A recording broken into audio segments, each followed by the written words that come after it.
Assalamualaikum warahmatullahi wabarakatuh. Jumpa lagi teman. Yuk kita langsung aja ke bagian berikutnya. Tapi biasa, sebelum kita masuk ke bagian berikutnya, kita berdoa dulu ya. Bismillahirrahmanirrahim.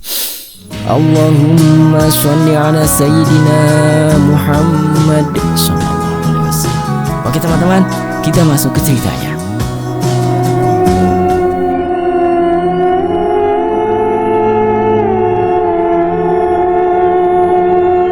Untuk bagian ini, penulis akan menyelesaikan sebuah part ya, atau bagian, tepatnya satu part dari Astana Kala yang berjudul Wirangon.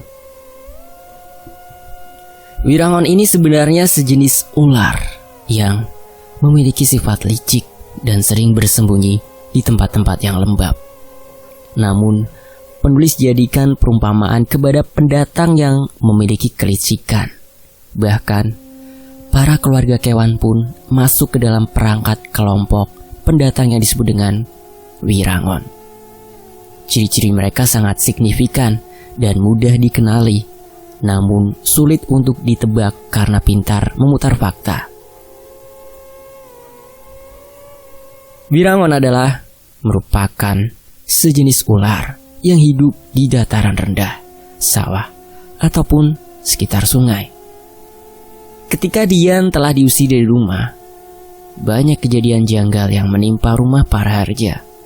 Salah satunya adalah kemunculan ular berjenis ini yang diyakini akan mencerminkan jati diri pendatang baru yang akan mendiami desa Tirtajaya. Kejadian ini berlangsung ketika Yukti berada di kamar sendirian. Kala itu, para harja sedang tidak ada di rumah. Taraka dan Hengkara membantu ibunya memberi makan bebek kesayangan para harja. Tanpa disangka, desisan ular Wirangon ini terdengar oleh Yukti. Awalnya dia tidak mengindahkan suara itu, hingga lebih dari 20 ular Wirangon jatuh tepat di kepala Yukti. Yukti kaget dan syok. Dia menangis sambil berlari. Ular-ular itu berjatuhan ke lantai dan mencari celah untuk bersembunyi. Yukti memberitahu kepada kakaknya, Hengkara dan Taraka. "Mas, ada ular Wirangon," ucap Yukti. Hengkara dan Taraka langsung berlari menuju rumah. Yukti masih menangis dan merasa geli karena kedapatan 20 ular Wirangon yang berukuran 2 hasta jatuh tepat di kepalanya. Hengkara dan Taraka langsung mengambil segala alat yang ada. Ular itu mendesis keras dan seakan-akan ingin melawan mereka berdua. "Mas, ularnya banyak sekali," ucap Taraka. "Panggil warga, Kak." Taraka segera memanggil warga dan meminta bantuan untuk mengusir ular Wirangon itu dari rumahnya. Sekitar 10 orang warga membantu mengusir ular-ular itu. Mereka membuat lubang sedalam paha orang dewasa dan menjadikan satu ular-ular itu di dalamnya. Hengkara segera mengambil garam dapur untuk ditaburkan tepat di tubuh ular itu. Mas, jangan dibunuh, Mas," ucap Taraka. Hengkara tidak meladeni perkataan adiknya. Seketika taburan garam itu membuat tubuh ular Wirangon menjadi lemas. Ular-ular itu melemas. Beberapa warga yang melihat kejadian janggal itu merupakan sebuah peringatan bahwa Astana Kala sedang tidak baik-baik saja. Akan banyak sekali kejadian aneh di hari-hari mendatang. Belum puas sampai di situ, Hengkara mengambil minyak tanah dan membakar ular-ular itu. Awalnya Taraka mencegahnya karena yang ditakutkannya adalah kawanan dari ular ini akan menyerang balik. Tidak bakal dia balik lagi," ucap Hengkara. Yukti masih syok dan trauma mengingat kejadian yang menggelikan itu. Taraka masih mencari-cari. Dari mana asalnya 20 ular itu bersembunyi di rumahnya? Apakah ular itu beranak pinak?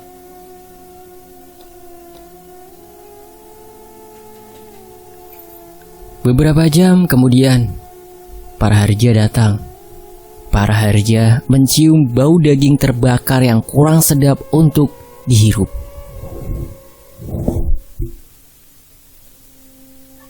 "Ambu daging ular," ucapnya. Niku Pak, Mas Hengkara ngebakar ulane, jawab Taraka. Praharja menuju lubang tempat pembakaran ular itu. Wirangon? Tanya Praharja. Iya Pak, jawab Taraka. Praharja bergegas menuju Yukti. Dia membuka baju Yukti secara paksa. Ketika bajunya terbuka, dia melihat ada satu gigitan yang sudah membengkak. Ulah kui udulah sembarangan, Ang, ucap Praharja. Taraka melihat jelas satu gigitan di punggungnya. Apakah ada ular yang sempat masuk di dalam baju Yukti? Wirangon kui pertanda ana wong sing licik, kedang hati-hati, ucap Praharja.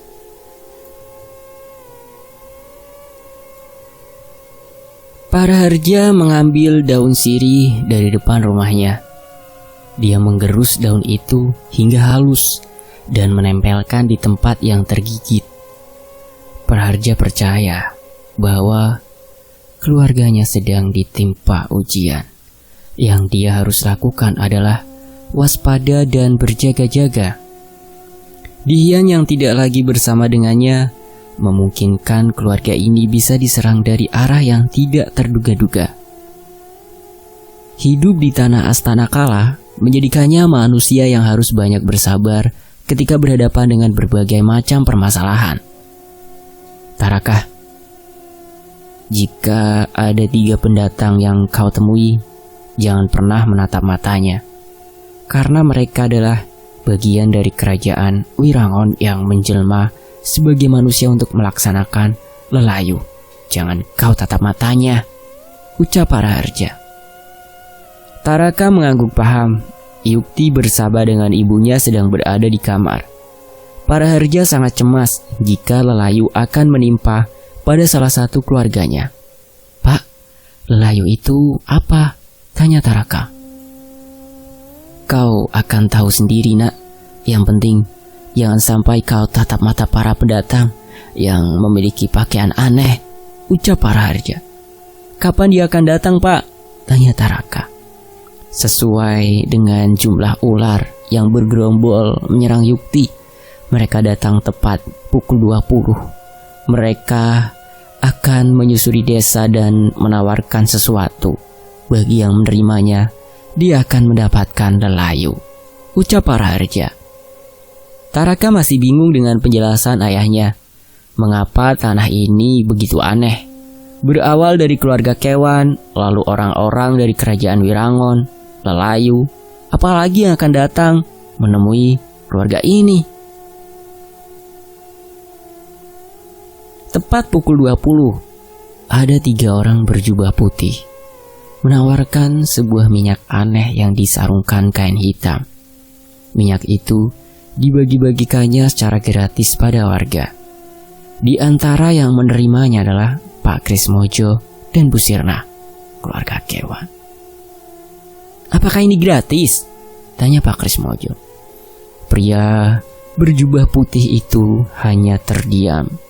Mereka tetap berjalan menuju sebuah rumah yang terkenal, rumah Pak Praharja. Ketiga pria berjubah itu mendatangi rumah Pak Praharja sambil membawakan 3 buah minyak aneh. Taraka, Hengkara, Praharja, Yukti, dan istri Pak Praharja keluar rumah.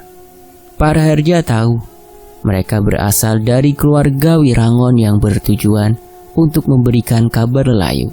Jika diterimanya minyak itu, kemungkinan besar keluarganya akan terdampak sesuatu yang aneh. Nyuwun sewu, kita menolak, ucap Praharja sambil menunduk. Karena mereka tidak boleh memandang wajah atau menatap mata dari ketiga pria aneh itu. Namun sayang, Yukti melihat salah satu mata dari ketiga pria berjubah aneh itu. Yukti jatuh pingsan. Praharja panik karena Yukti telah menerima lelayu, walau hanya dari tatapan mata dari pria aneh itu. Ketiga pria aneh itu berjalan menuju sebuah sungai, yang mana sungai itu adalah tempat transit menuju Astana Kala. Yukti terkena lelayu. Semua keluarga panik tak karuan. "Pak, mereka datang untuk apa?" tanya Taraka. "Mereka datang berdasarkan energi yang berada di desa ini. Desa ini banyak sekali kelicikan. Bisa jadi mereka datang karena alam yang memanggil," ucap Paraharja. "Jadi ular itu merupakan," potong Taraka. "Panggilan alam." Taraka masih menatap wajah Yukti.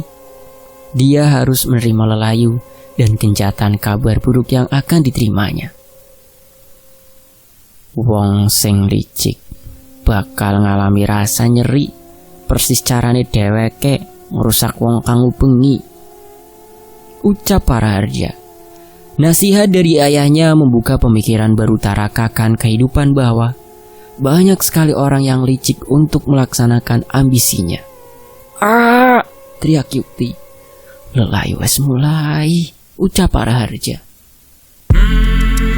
Gimana keadaan Yukti setelah kejadian itu sehingga dia kena lelayu? Cari tahu di bagian berikutnya ya. Saya pamit undur diri dan wassalamualaikum warahmatullahi wabarakatuh. Tetap di Fakta Sejarah.